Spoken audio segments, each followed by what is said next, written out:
That's not stewardship, that's fear. You cannot save your way to a legacy. You have to invest your way there. Safety is actually a guaranteed loss. Audit your budget. If you're spending 0% on growth, you're dying a slow death. Stewardship is moving money from maintenance to multiplication. You can't reach toward the sky if your hands are full of pennies that you're afraid to spend. We define true impact. Forget the quarterly check. From the mission statement to the corporate debt. You gotta lead with strategy. You gotta own your why. We're moving beyond the bottom line and reaching for the sky. We're moving beyond the bottom line with Dr. Lee. Hey, welcome to Beyond the Bottom Line with Dr. Lee. I'm your host, Dr. Lee, and let's get started. Since you're watching this, let's talk about it. I'm talking about the money, the resource, the capital. It's the thing that keeps a lot of leaders up at night. It's the thing that gives a lot of leaders the energy to prepare forward. I'm talking about the money. Whether you're managing a multi-million-dollar budget or a shoestring nonprofit, a lot of times leaders think that their primary job is to protect the money, to save the money. You try to cut corners to spend the least and enhance your profit the most. But I'm here to tell you that's not stewardship, that's fear. In informatics, data that just sits on the server is called dark data. It costs money to store the data, but it offers zero insight. The data is useless. It's invaluable until it moves, until it is spent. Money is the same. It's just energy. If you stop the flow, you kill the organism. In today's episode, we're going to rewrite the rules of finance. We're going to go from scarcity thinking to thinking productively. We're going to go beyond the bottom line. Let's go.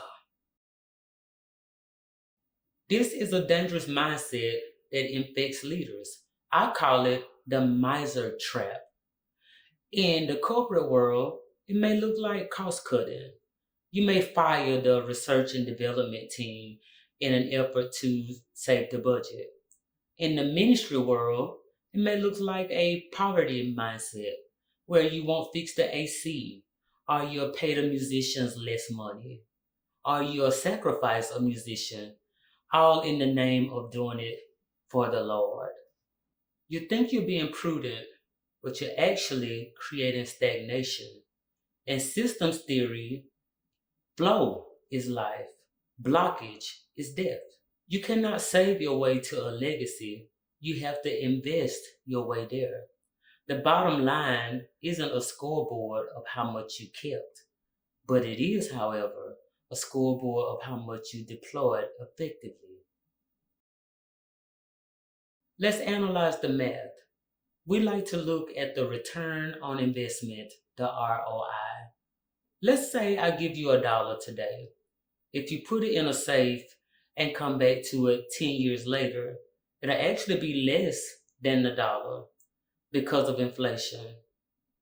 If I give you $1 and you invest it in people and technology into the future, it may very well be worth more than $10. Safety is actually a guaranteed loss. Stewardship requires risk. Let's look at the ultimate case study of stewardship, the parable of the talents. You have a CEO, and you have 3 managers.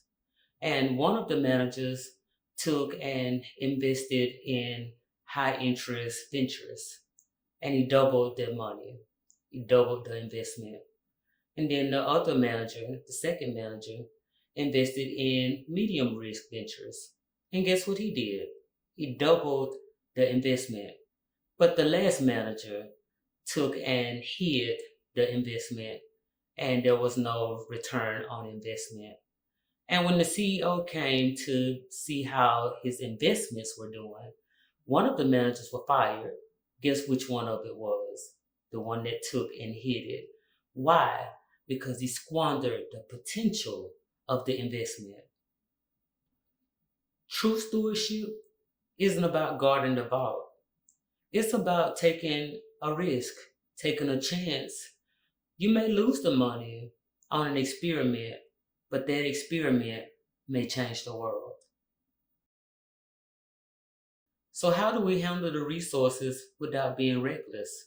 You need what I call the allocation protocol. Whether you're running a small startup or whether you're running a multi-billion-dollar corporation, these allocations will help you keep things afloat. Bucket one, operations.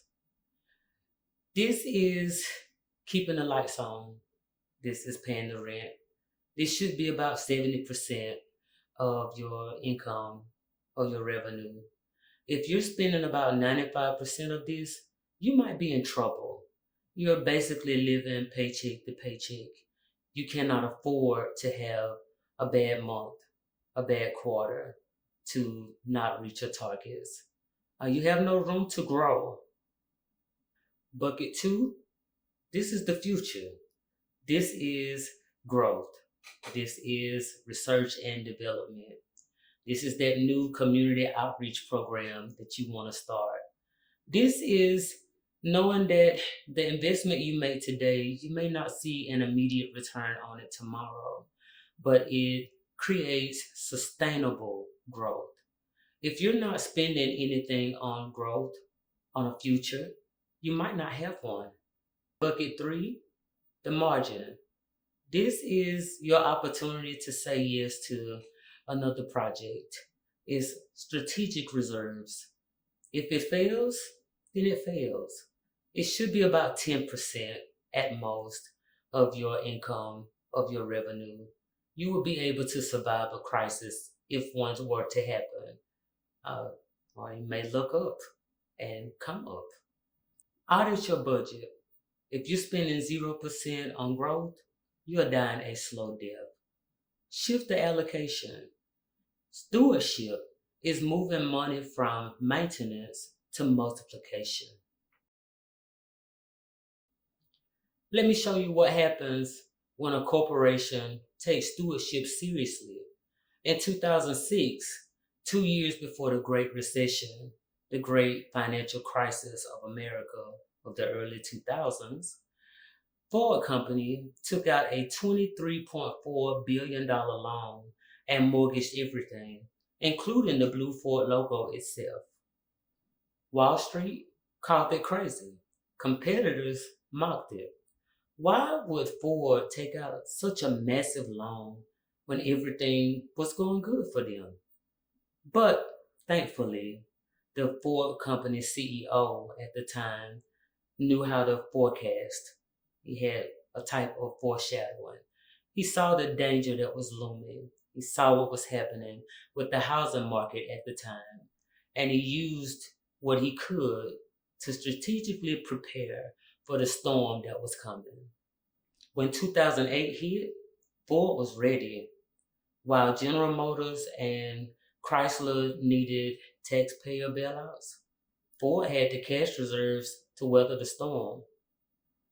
But here's the key. They didn't just save the money. They didn't just hoard the money. They stewarded it strategically. The results speak for themselves. There was a 2.3% gain in market share.